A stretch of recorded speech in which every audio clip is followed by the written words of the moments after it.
सभी का team IAS institute के यूट्यूब प्लेटफॉर्म पे नमस्कार। उम्मीद करते हैं कि 69 बीपीएससी मेंस की तैयारी आपकी बहुत ही शानदार चल रही है। आज का video will be about one major problem being faced by many of the students, और वह यह है कि जीएस का पेपर कंप्लीट नहीं होता है। और खास करके 68 बीपीएससी मेंस, जहां पेपर की डायनामिज्म को बढ़ा दिया गया है compare to up till 67 BPSC में 68 बीपीएससी मेन से क्वेश्चंस की संख्या ऑलमोस्ट डबल या 2.5 टाइम्स हो चुका है।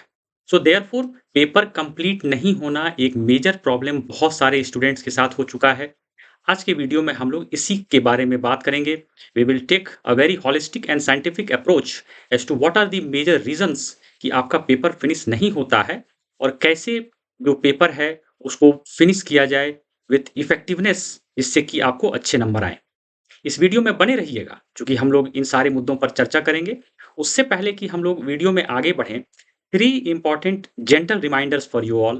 पहला इंफॉर्मेशन यह है कि आपको जानकर खुशी होगी, we are very pleased to announce कि टीम आईएएस का ऑफलाइन सेंटर जो है यह शुरू होने वाला है shortly, within about 14 to 15 days.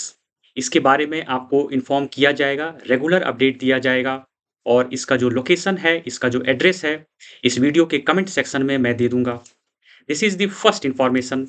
Second information है कि 68 बीपीएससी मॉक इंटरव्यू अभी ऑनलाइन प्लेटफॉर्म हम लोग आज से शुरू कर रहे हैं।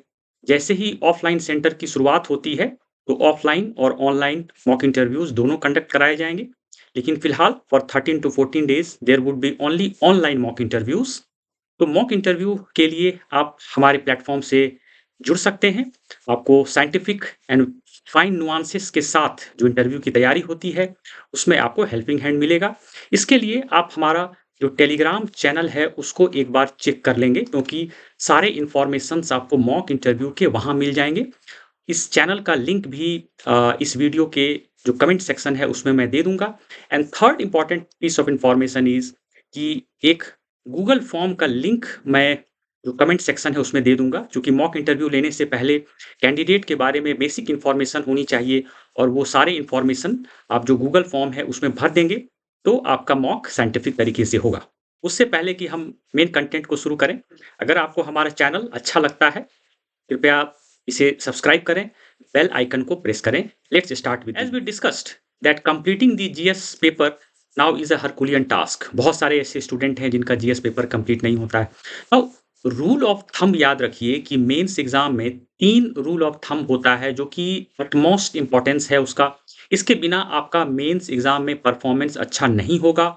अगर इंटरव्यू कॉल आपका आ भी जाता है तो कट ऑफ का जो बॉर्डर एरिया है वहां आप रहोगे, और वहां पर से फाइनल सिलेक्शन लेना that would be very difficult. पहला यह है रूल ऑफ थंब कि बीपीएससी हो या यूपीएससी हो, आपको 3 घंटे में लगभग 2800 से 300 वर्ड्स लिखने होते हैं, और आपको इतना लिखना होगा। इससे कम अगर आप लिखते हो तो आपकी सिचुएशन बहुत ही वल्नरेबल हो जाएगी, पहला। दूसरा, आपको फास्ट राइटिंग करनी होगी। आप अफोर्ड नहीं कर सकते हैं कि आप स्लो राइटिंग करें या मीडियम स्पीड हो। You will have to write fast because there are more number of questions now, therefore आपको फास्ट राइटिंग करनी होगी। और तीसरा है कि आपकी हैंडराइटिंग भी लेजिबल होनी चाहिए, ताकि जो पेपर चेकर्स हैं वह आपके पेपर को जब चेक करें तो उनको आंखों पर स्ट्रेस नहीं पड़ना चाहिए। So these are the 3 rule of thumb which you must understand जब हम पेपर को फिनिश करने की बात करते हैं। सपोज मान लीजिए GS1 की हम लोग बात करते हैं, एक एग्जाम्पल के तौर पे हम लोग बात करते हैं कि किस स्ट्रेटेजी के साथ इस पेपर को फिनिश किया जाए, क्या क्या चैलेंजेस आते हैं, हम लोग उन पे बात करते हैं। यू अंडरस्टैंड कि कंपलसरी क्वेश्चंस जो हैं अब 2 हो गए हैं फ्रॉम 68 बीपीएससी ऑनवर्ड्स, और कंपलसरी क्वेश्चंस में सब क्वेश्चंस जो हैं 10 हो जाते हैं। जो 10 क्वेश्चन है इसमें आपको कुछ 7 मार्कर होते हैं और कुछ 8 मार्कर होते हैं, और ये ऐसे क्वेश्चंस हैं जो आपको लिखना ही है, आपके पास विकल्प नहीं होता है। फिर 38 मार्कर जो सब्जेक्टिव होते हैं वो 4 क्वेश्चंस होते हैं। Two questions are from history section and 2 questions are from current affair section, and you have DI questions भी 2 क्वेश्चंस होते हैं। तो सपोज मान लीजिए 8 क्वेश्चंस आपको लिखने हैं जिसमें कि 2 कंपलसरी क्वेश्चंस हैं, तो 22 मिनट अगर आप एक क्वेश्चन पे दे रहे हो तो आपको 176 मिनट यानी कि लगभग 3 घंटे में आपको पेपर फिनिश करना है। और आपको एक क्वेश्चन पर 22 मिनट देना होता है। 176 मिनट इसीलिए लिया गया चूँकि आप लेके चलिए कि 4 से 5 मिनट जो है, जो वेरियस डॉक्यूमेंट्स होते हैं उनको भरने में लगता है, इधर-उधर में 4-5 मिनट को आप माइनस करके ही चलो। You can not count 180 minutes accurately, आप अबाउट 175 से 176 मिनट्स। नाउ 6 क्वेश्चंस जो हैं वह आप लिखोगे, जिसमें कंपल्सरी क्वेश्चन शामिल नहीं है, आपको 132 मिनट्स लगे।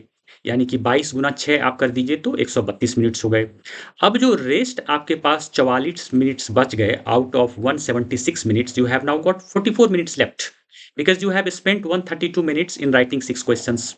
अब ये 44 मिनट्स में आपको 10 कंपल्सरी क्वेश्चन सॉल्व करने हैं, जिसमें कि आपको एक क्वेश्चन में कंपल्सरी क्वेश्चन का एक सब क्वेश्चन में आपको about 4.4 minutes you have to devote.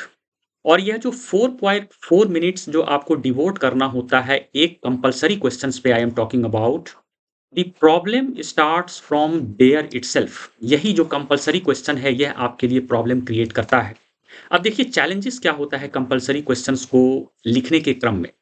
आपको सारे डायमेंशंस को कवर करना होता है। यह पेपर चेकर आपसे एक्सपेक्ट करता है कि भले ही वह शॉर्ट नोट्स का क्वेश्चन हो, कंपल्सरी क्वेश्चंस है, लेकिन आपको सारे डायमेंशंस को कवर करना है, पहला। दूसरा है कि आप किसी भी क्वेश्चन को अटेम्प्ट करें, भले ही वह 7 मार्कर क्वेश्चन हो या 8 मार्कर क्वेश्चन हो या 38 मार्कर क्वेश्चन हो, आपको टाइम तो हर क्वेश्चन पे देना होता है कि कैसे आप उसका स्ट्रक्चर लोगे, कैसे उसका कंटेंट लोगे, कैसे उसका प्रेजेंटेशन लोगे, तो यह टाइम आपका जो है इसमें जाता है। फिर क्या होता है, डेंजर कहाँ पर आ जाता है कि आप जो है वर्ड लिमिट को क्रॉस कर गए। वर्ड लिमिट को क्रॉस कर गए तो टाइम लिमिट आपका क्रॉस हो गया। और अगर टाइम लिमिट और वर्ड लिमिट खास करके कंपल्सरी क्वेश्चंस की मैं बात कर रहा हूँ, अगर वह आपका क्रॉस हो गया तो उससे क्या होता है कि 3-4 कंपल्सरी क्वेश्चंस छूटने का डर हमेशा बना रहता है। पहला तो डेंजर यह हो जाता है, आउटकम यह हो जाता है, और वर्स्ट केस में क्या होता है कि आपका एक 38 मार्कर क्वेश्चन छूट गया। और अगर 38 मार्कर क्वेश्चन आपका छूट जाता है, या अगर मान लीजिए 30 नंबर का क्वेश्चन छूट रहा है, 3-4 कंपल्सरी क्वेश्चंस को अगर ऐड कर लें, तो आप समझ सकते हो कि this situation can be said to be troublesome.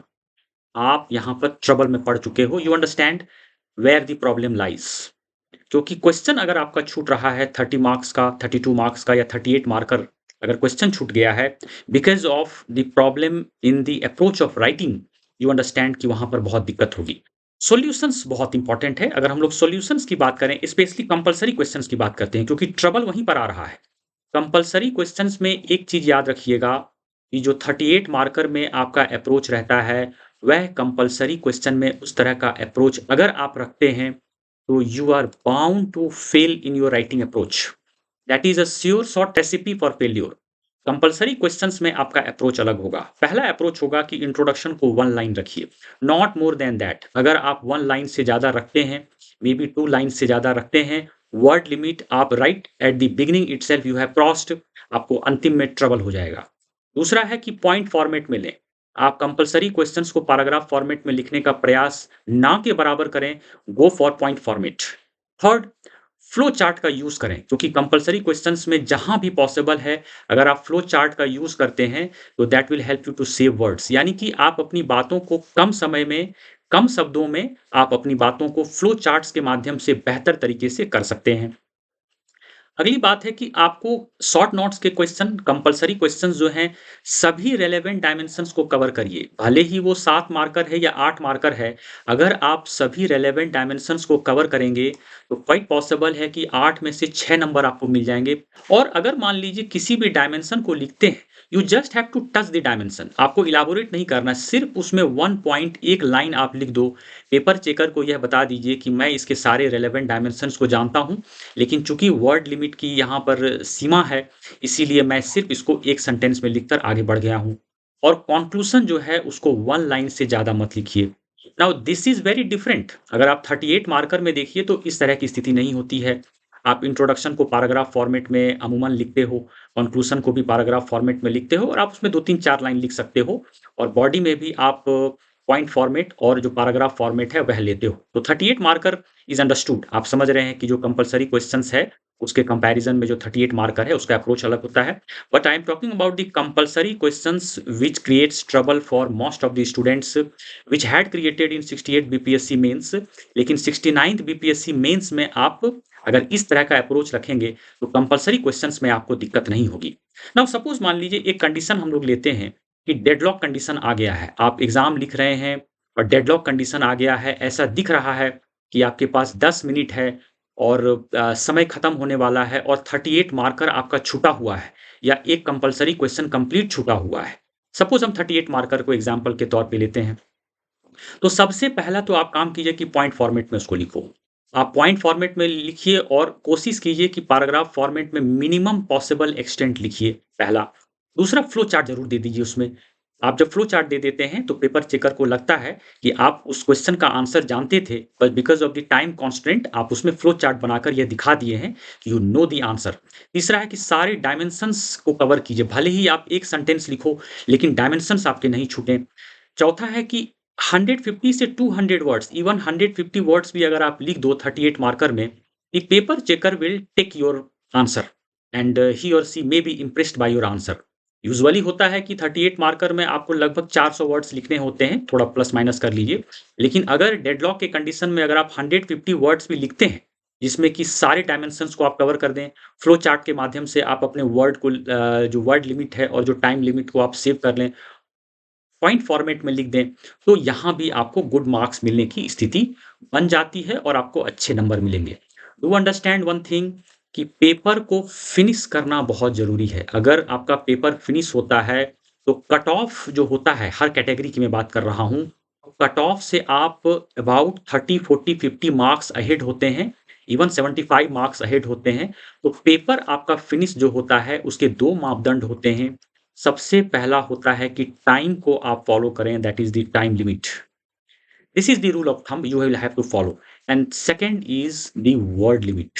आपको वर्ड लिमिट जो है, ये दोनों रूल ऑफ थंब हैं, यह आपको फॉलो करना है।